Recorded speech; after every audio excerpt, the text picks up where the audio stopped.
వేదిక మీద ఉన్నటువంటి మహిళమ్మలందరికీ, జడ్పీటీసీలకి, పెద్దలందరికీ కూడా హృదయపూర్వకంగా అభినందనలు తెలియజేస్తా ఉన్నా. మనం 2019 నుంచి 2024 దాకా ప్రియతమ నేత జగన్మోహన్ రెడ్డి గారి నాయకత్వంలో ప్రభుత్వాన్ని నడపడం జరిగింది.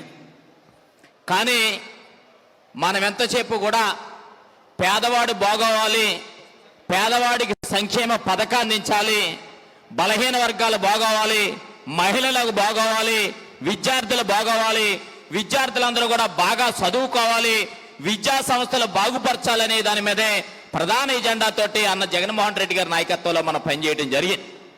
కానీ కూటమి ప్రభుత్వం వచ్చిన తర్వాత అందరికీ కూడా సూపర్ 6 సంక్షేమ పథకాలు ఇస్తామని చెప్పి, అమ్మఒడి ఎంతమంది ఉంటే అంతమందికి కూడా అమ్మఒడి ఇస్తామని చెప్పి, ఎంతమంది ఉంటే అంతమందికి చేయూత ఇస్తామని చెప్పి, అందరికీ కూడా డబల్ ధమాకా ఇస్తామని చెప్పి అబద్ధాల పుట్టగా చెప్పినటువంటి కూటమి ప్రభుత్వం అధికారంలోకి వచ్చిన తర్వాత సంక్షేమ పథకాలు ఇచ్చినటువంటి మాటను పక్కన పెట్టి, పేద వర్గాలకు పక్కన పోయినా పర్వాలేదు, విద్యార్థులు పక్కన పోయినా పర్వాలేదు, విద్యార్థులకు ఎవరికి కూడా అమ్మఒడి కానీ, ఇవాళ విద్యా దీవెని కానీ, వసతి దీవెని కానీ డబ్బులు కట్టినటువంటి చరిత్ర లేదు. సంవత్సరం అవుతా ఉంది.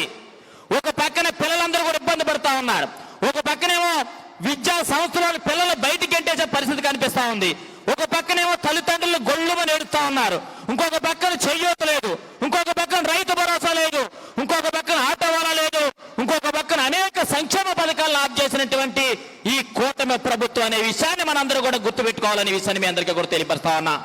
ఇవన్నిటిలో పక్కన పెట్టి ఎవరి మీద కేసులు పెట్టాలి, ఎవరిని తిట్టాలి, ఎవరి మీద అబండాలు వేయాలి, అబండాలు వేసి కనుక ఒక్క విషయాన్ని 10 సార్లు కనుక చూపిస్తే మనం ఇవ్వాల్సినటువంటి సంక్షేమ ప్రభుత్వం గురించి మాట్లాడరు, సంక్షేమ పథకాల గురించి మాట్లాడని చెప్పినటువంటి ఈ రాష్ట్ర ముఖ్యమంత్రి గారు కానీ, లేకపోతే డిప్యూటీ ముఖ్యమంత్రి గారు కానీ, వారికి పవన్కి ఎవరైతే లోకేష్ గారు కానీ వారి బృందాన్ని కూడా కనిపిస్తున్న పరిస్థితి మనం చూస్తా ఉన్నాం.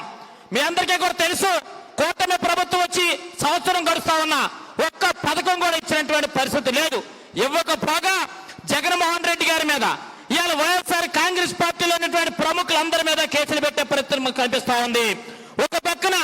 ఒక పక్కన ఈ జిల్లాలో బలహీన వర్గాల మంత్రిగా పనిచేసినటువంటి కారుమూరు నాగేశ్వరరావు గారిని పట్టుకొని పశ్చిమ గోదావరి జిల్లా చివారు అనేటువంటి నరసాపురం నియోజకవర్గానికి కేంద్ర మంత్రి గారు వస్తాడు. వచ్చి ఏం మాట్లాడతారా అంటే, అక్కడ ఉన్నటువంటి శాసనసభ్యుడేమో బూతులు మాట్లాడే పరిస్థితి, ఎలా కొత్త సంస్కృతిని పశ్చిమ గోదావరి జిల్లా రాజకీయానికి తీసుకొచ్చినటువంటి